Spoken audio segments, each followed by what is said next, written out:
ఈ బిజినెస్ ఏదైనా మీ ఊర్లో ప్రమోషన్ చేయాలంటే అది సుమన్ టీవీతోనే సాధ్యం. ఇప్పుడే సంప్రదించండి.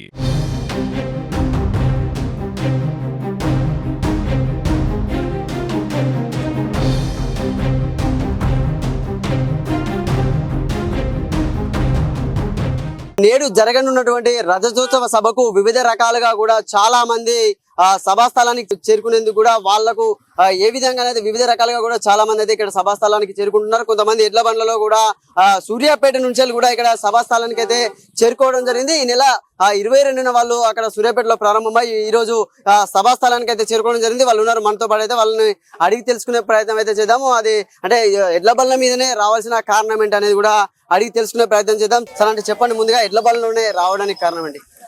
14 సంవత్సరాల క్రితం కాంగ్రెస్ ప్రభుత్వంలో మేము అరిగోసపడ్డాం. 1 గంట 2 గంటలు 3 గంటలు మాత్రమే కరెంట్ ఇచ్చేది. అది కూడా విడతల వారికి ఇచ్చేది. రోజు 4 టైంలలో వచ్చేది.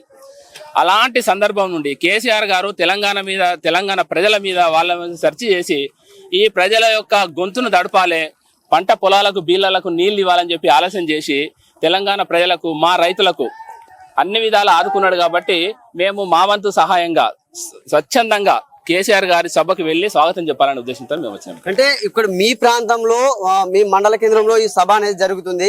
అంటే 25 సంవత్సరాలు బీఆర్ఎస్ పార్టీ పూర్తి చేసుకుంది. ఎన్నో నష్టాలను, ఎన్నో కష్టాలను చూసి అధికారం చేసింది. తర్వాత ఇప్పుడు ప్రతిపక్షంలో ఉంది. కేసీఆర్ గారు బయటికి రావాలని చెప్పి చాలా మంది ప్రతిపక్ష నాయకులు కోరుతున్నారు. ఎట్లా ఉండబోతుంది ఈ సభ? ఈ సభ ద్వారా ఈ 13 నెలల నుంచి వెళ్ళి గోసపడుతున్నటువంటి ప్రజలలో ఆ విశ్వాసం కోల్పోయింది. ఇవాళ వాళ్ళు 10 సంవత్సరాల నుంచి వెళ్ళి పదవిలో లేకపోవడం వల్ల ఒకసారి అవకాశం ఇద్దాం. వాళ్ళు కూడా 4,000 రూపాయల పెన్షన్ ఇస్తానంటారు, 25 మంది మహిళలకు ఇస్తానంటారు, వికలాంగులకు 6,000 రూపాయలు ఇస్తానంటారు, కరెంట్ ఇస్తానంటారు, ఉద్యోగాలు ఇస్తానంటారు. నమ్మితే ఆడపిల్ల పెళ్లి చేస్తే తులం బంగారంతో పాటు 1,00,000 రూపాయలు ఇస్తామన్నారండి. ఇంతవరకు అది ఇవ్వలేదు. ప్రజలకు వాళ్ళు చేసిన హామీలు ఒక్కటి కూడా నెరవేర్చలేదు. ఒక ఉచిత బస్సు ఇచ్చిండ్రు. ఆ బస్సులో ప్రయాణం చేసే వాళ్ళంతా పని పాటలు చేస్తారు. మహిళలకు ఏదైనా ఉపాధి కల్పించాలి, మేము తప్పట్లేము. వాళ్ళు చేయాల్సింది మహిళలకు ఏదైనా ఉపాధి కల్పించాలి. కానీ బస్సు ఫ్రీ పెట్టి బస్సు ద్వారా వచ్చింది ఏం లేదు. వాళ్ళు ప్రజలకు చేసింది ఏం లేదు. ఇవాళ ఆడబిడ్డ పెళ్లి చేస్తే 1,00,000 రూపాయలతో పాటు తులం బంగారం ఇస్తానన్నారు. అది ఇవ్వలేదు. 24 గంటల కరెంట్ అన్నారు, కరెంట్ కూడా తగ్గించిండ్రు.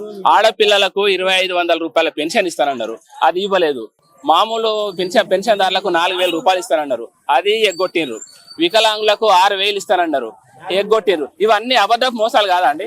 ఇవన్నీ అన్ని పథకాలను అమలు చేస్తుంటే కావాలని చెప్పి వీళ్ళు చేస్తున్నారు అంటున్నారు. ఇప్పుడు 13 నెలల్లో మనం చూస్తున్నాం, ప్రజలు చూస్తున్నారు, ఒక్కటి కూడా హామీ నెరవేర్చలేదు.